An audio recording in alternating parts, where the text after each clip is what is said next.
Και λέω κανάν και δίωξα. Μήπως χορεύω εγώ, μήπως τραγουδάω. Λευτερώθηκα. Άσε με. Πήρα το χέρι κυρία σου. Αφήνει. Τρισευτυχισμένη που ξαναρχόταν το βράδυ να μου επιστρέψει τον εαυτό μου.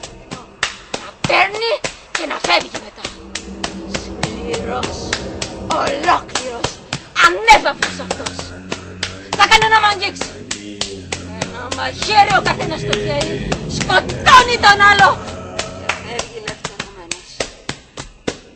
Όχι.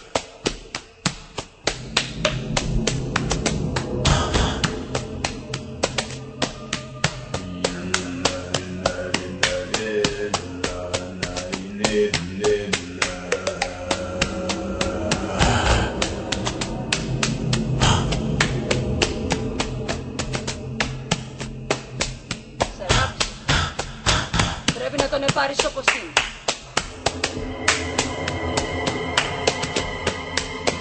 Θα ελευθερωθείς ως θέλεις. Ίδια θα είναι πάντα η γυναίκα σου. Το μυαλό σου, το βρώμικο αντρικό μυαλό σου μπορεί να το θέλει. Πόσο ήρεμα μιλάτε. Είναι ωραίο δεν είναι?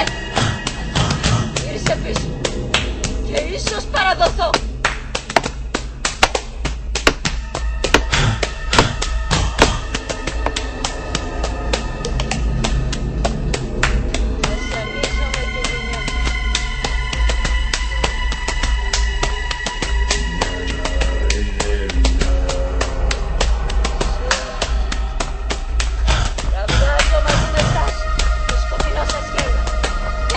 Όπως εσείς, χωρίς πια να προσπαθώ να καταλάβω τη μαύρη εντολή.